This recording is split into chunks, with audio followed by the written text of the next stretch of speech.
Hello everyone, it's me, Auru Sanchez, and Aliza Abramson. we're very excited to be here with you guys. Speaking today on today's topic, we're going to go over today on one question, an interview question that most likely when you go to the interview, or maybe interviews you've gone to before, they've asked you this, which is, why do you want this job? Yeah. Lisa, why do you want this job? Why do you want it?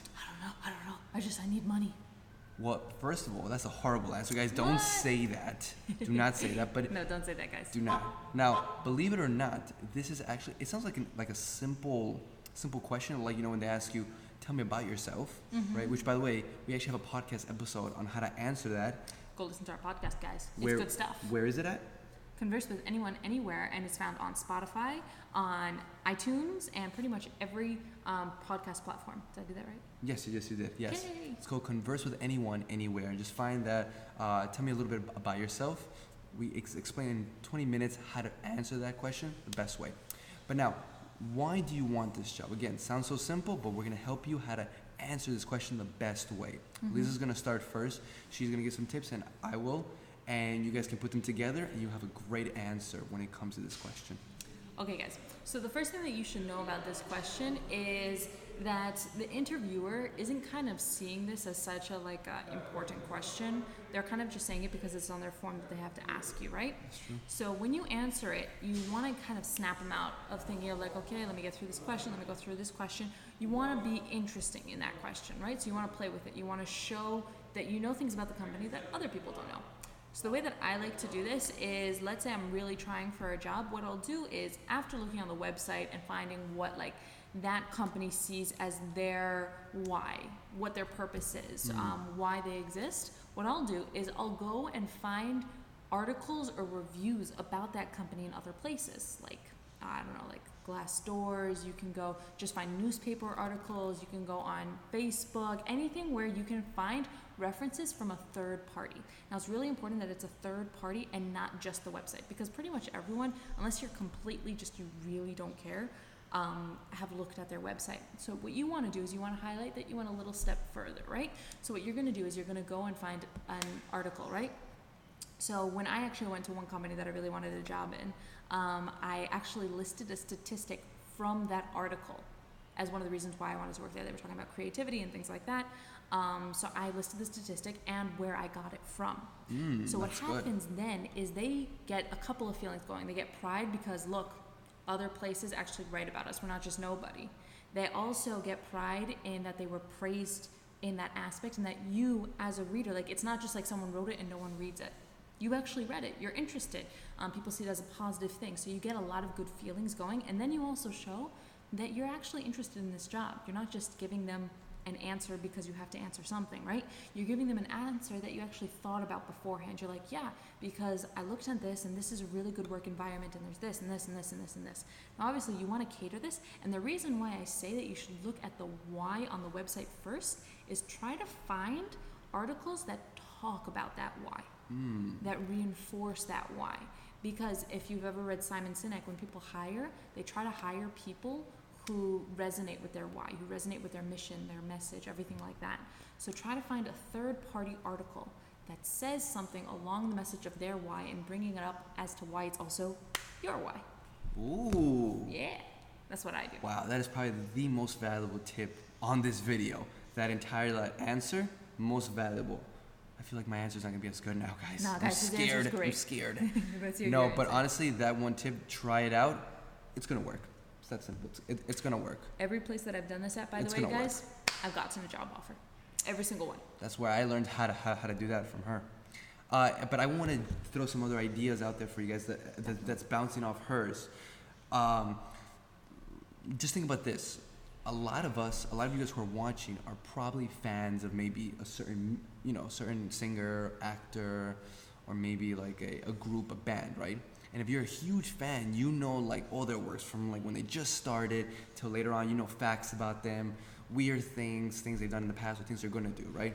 So you need to become a fan of this place where you want to go, which, by the way, guys, most of you should really try to do this. If you're going to apply for a job, make sure it's a place where you really want to work at, or at least you have some type of enthusiasm, not a little bit. because because this will only work if you have at least some level of enthusiasm. You don't have to like adore and love this place, but you need to have some type of enthusiasm to go work there. Okay, but going back to the point, because we're going off track. So just like if you were a fan of a group of someone's famous, right?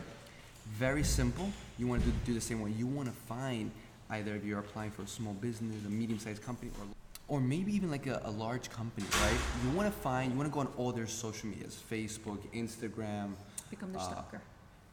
Almost like it. Their Snapchat, if they have all their social media platforms, and you want to see what they do. Because a lot of companies, what they're doing is that in order to create their why, as Elisa mentioned, they start to build like a personal brand, like a company brand, right? And maybe on platforms, they have certain characters, certain employees that take over, their social media, and they show what's happening in the company, how they build certain things, what they do, what they don't do, right? And you want to follow them maybe for a couple days, a week, 2 weeks, right? So then, because when you do this, not only do you learn their why, as Lisa mentioned, you can see maybe they have inside jokes, maybe they do things a certain way, but only they do it, right? But now you know it because you're seeing behind the scenes what's really happening, because you did more research, their content, like their videos, maybe they write blogs, their pictures. Now you have all this information in your head, right? During the interview, when they ask you, so why do you want this job? As Elisa mentioned, let's say it's a company that makes, I don't know, tables, right? Tables. And you say, listen, I would love to work here. That you guys have a certain way that you guys make this custom-made wood tables in New Jersey, and you guys don't make it go to China. And I saw on your social media, Jack over there, I love his inside joke about, how he uses saws and how he breaks the tables, and he cracks so many jokes. I would love to be part of this fun environment because this is this and this. Mm-hmm. But again, because you know so much stuff about them, you did the research, you show interest, and you can even reference, like Elisa mentioned, you can reference a lot of the things a lot of people will not understand, but you do because you did the research. It's just that simple. Anything else you want to mention about that certain point? Yeah, just it's a great point, guys. And what really shows this is because a lot of times you can't really put into words why something is the way it is, right? You can't put into, like, have you ever asked someone who's married to someone, say like, well, why did you fall in love with them? Why did you decide to marry them? Like, they can list like. I'm just kidding. You're a gold digger, you know that? Maybe. Part-time. No. So like they can list like a million reasons why they love this person or why they want to be with this person. But it's hard for them to say like, but all of those things are why, but like not really why, Like, have you ever heard that? It's because it's like this emotional thing, right? So instead of showing them the why, just prove that you are, right? So you're not just saying why you're interested in this job. You're proving that you are by showing how much research you did beforehand, by showing that you've read all of these other things, by showing that you actually have an interest. Because someone could say, I'm very interested in this because I'm passionate about kids, Someone could say that. But if they haven't shown that they've researched what you were doing even 3 years ago, are they that interested? Did they really research you? Are they really interested in working there as opposed to some other place that also has kids? So when you show that you are, by how you became interested, like what you do, it gives a lot more proof rather than just like, yeah, I feel this way because the vibe and stuff like that. Like show that you've done work before the interview to create interest. I wanted to mention something. Oh, I was like, you're like. No, I was not. I'm not blocking like, really, you. No, really, no. Really? No. Something that Elisa mentioned that I think personally, and I'm going to ask you as well. When they ask you why do you want this job, I'm passionate about kids, or I'm handy, or I'm passionate about medicine, whatever the thing is. I personally think that is so overplayed and cliche. Mm-hmm. What is something that maybe you would say a little bit different? Because I have something a little bit different. I would say, what is it that you would say to get them and to convince them why that they should hire you? So what I would say is like, well, I could explain to you why I got into this career of working with kids because I'm passionate about kids and everything like that, but that's obvious. I'm going into this field, I'm interested in that. But the real question is, why this specific place? So I acknowledge that I have that passion, everything like that, but I also make the interviewers start thinking every time someone else answers that, all my competition, yeah, so this is just a career choice for them, not why they want to work here. So I'm setting myself up for them to be comparing me to all the other people and that I'm in a better place. And then I go into why specifically this place, where you have to go into the particulars of this place, like the cool work culture, the things that they've done in the past, some of the work, things like that. That's where you go into those details. But I personally like to acknowledge all of that beforehand and then show like, yeah, but if anyone else says that, like that's kind of basic. So listen to my answer, you know? I obviously don't say like, listen to my answer. I would say like, I could tell you why I got into this career, but I don't think that's really what you're asking. Like obviously I'm passionate about kids and obviously I'm interested in all these things, all the things that you need, but then go into what makes you special and different, you know? Does that make sense? Basically, you're taking the question, you're answering it quickly, but you're making it not so important, but then you say, but now the reason I want to work here, so you're changing the shift. You're changing the focus to that environment specific, correct? Yes, and making them feel pride among their competition, right? Because their competition is all those other places also that are passionate about kids, let's say, for example. Okay. So why is this place better than the other places that are passionate about kids? You're basically selling the place that they work to themselves. It's an easy sale. They're already working there. I love it. I definitely would use that. Another thing that I've done in the past, because I've done like certain things. I mean, the way you worded it was just like was great. You're welcome. Pay me $5 now. Thank you. But the point is this: it was really 10 that we negotiated. We'll talk about that later. Okay, but the point is that so yeah, you could mention that you're passionate about kids, but what you can also say, listen, I'm very passionate about kids.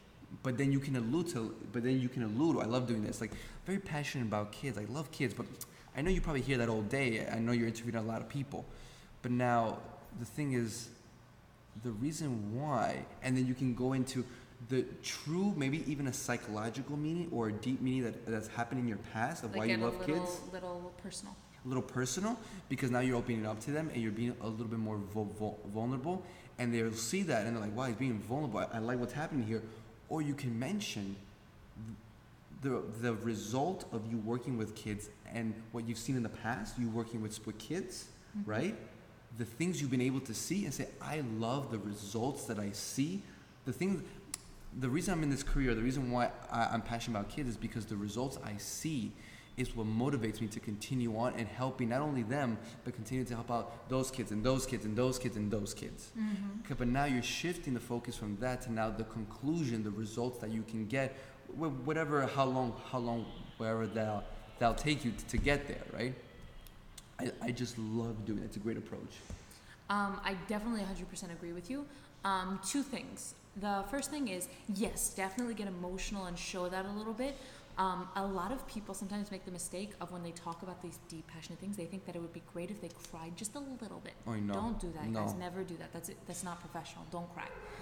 You'll get yourself knocked off the list in 2 seconds. Even if you were great the rest of the interview, if you cry even a little bit, it's not happening. Another approach that I use sometimes is I flip it a little bit. I'm like, well, when I started looking for a job, I narrowed it down to like 5 needs I have in a job, right? Like helping others, challenging, room for growth. Like I narrow it down to those things. And then what I do is I walk the interviewer through how this job solves all of those needs. Now I'll do that more in a place where I don't really resonate so much with the why of this place, but it would be like an okay to work. So I flip it back to me. I'm like, well, these are the things that I need from a job, and this place fulfills this by this, this by this, this by this, this by this, this by this. So you seem really well thought out, and like you actually do want to work there, but you don't have to seem so like, I resonate with you guys. It's not as good an option, but this is the best option I would use if I don't really believe so much in this job, and it's just like a practical need, like I need a job. What do you think? That makes a lot of sense. And for those people, what do you think about this, Eliza? And for you guys who maybe are just coming out of school and are trying to find a job in your field, because a lot of times what people will say is, listen, when they ask you this question, talk about your experiences and your skills, which we'll get to in a minute. But the point is this, now what if you're a student that's just coming out of school and you haven't really had a job in this field? But most likely you've had internships. Internships, right? Experiences, maybe as a practical or something like that. Or maybe if you haven't had any of that, you could say, listen, I'm passionate about physical therapy or about teaching, and even though this is my first job, but from what I learned in school and from what I've seen in other people, I see their results of what they've been able to accomplish. I want to have that same feeling because that feeling motivates me. Because the reason I'm here is because, and then we can even go to her technique where you say, listen, I narrowed down my job search to this place and to other places because these are my needs, challenging and room for growth and whatever, you continue on. But that's only if you haven't had experience. I was saying yes. Oh, you were saying yes. Now, Lisa, what do you think? Do you think it's more important to talk more about your experiences or your skills, right? When they ask you, why do you want to work here? Like, why do you want this job? And of course, a lot of people like to resonate their skills or experiences to the job. What's your opinion on that for everyone who's listening out there? Which, by the way, guys, like the video, subscribe, and comment. Yes, do that, guys. I would say you need to highlight your skills using your experiences, meaning that you could, like, I could say that I'm a very what's something that I am? Patient. I could say that I'm a very patient person, right? But that's very subjective. So what I'll do is like say like I happen to be a very patient person, and for example, and then I'll go into some examples with my experiences that prove that I'm a patient person. Because you can say something and it's subjective and they're like, okay, cool, whatever. But if you don't have experiences to back it up, they don't believe you. So if you have those experiences to back it up, you can show key traits that are needed in this job, key skills that are needed in this job that they're really interested in, but then you prove yourself through your experiences. So I think you need both. Don't say skills if you don't have an experience to back it up. It doesn't have to be a work experience, it could be another experience. Make it sound professional though. But I definitely think that every single thing that you say is kind of like an essay. Like you can't make a point or you can't say a statement without backing it up somehow. You have to back it up. Otherwise it's garbage. Like no one cares. You're just you. And if they don't know who you are, it doesn't really matter. So you have to back yourself up with everything. I would say yes. You definitely always got to say examples. Just a little verbal hack for all of you out there, because I've played around with this. I'm not saying like that this will always happen, but people, a lot of times when you start talking about your own qualities, if you say that you're patient or you have great communication skills, well, whatever, right? It's not everyone, but some employers will think that you're a little cocky, even though you don't come off as that, even though you're not trying to portray that. Again, it's their bias, they're biasy for whatever reason. They may be being a little biased towards you, but they're like, oh, he thinks he's so good at communication or so patient. So what I'll say, what I've said in the past in previous job interviews, I've said, a lot of people have told me, or in my previous jobs, my boss, my coworkers, they would say that I was patient, right? And you can even throw in a little joke out there, and then you're like, well, I mean, I don't know what they're talking about, but obviously you're being a little sarcastic, you're being a little funny, but now you're saying that other people have said it. And just this little verbal hack, this little difference, I mean, you don't have to do this. You don't have to do this. Like a lot of times, what Elisa just mentioned is enough, but I've spoken with HR and employers, people that do the hiring, where they'll be just like little words like that would just make them more biased and like take you off the list because you sound conceited or cocky. So just saying, like, transferring that to other people have told me that I am this, and this, right? That's why I believe I'll be great for this job. Takes that heat off. But yes, I agree with Elisa that you need to show both your experiences and your skills. Probably first talk about your skills, the most important skill list. Maybe look at their why, maybe on their website, or just try to see in their social media what they're really trying to go for. Match qualities that go with those, but don't use the basic terminology. Don't use the basic name qualities. Like for example, if they're looking for someone who is a go-getter, right? Someone who's very aggressive, don't say aggressive. Go with like maybe a little bit more sophisticated word. You know what's interesting actually? I had created a resume at one point, and then Audus looked it over and he completely reworked just like that section where you describe who you are. And I used like aggressive, go-getter, everything like that because I do have those qualities. But the way that he switched it, I was like, this sounds so much better. So guys, listen to his next point. So definitely. Like these, you might think these are like minute little details that don't matter, but everything matters in an interview, and you never know what makes them tilt of going yes or no. You never know what it is, and you probably will never find out because I actually there's a thing called is a type of I think it's called the availability heuristic, where basically it talks about it. It's in a book called You're Not So Smart. I think it's this. It's a very good book. You should definitely check it out.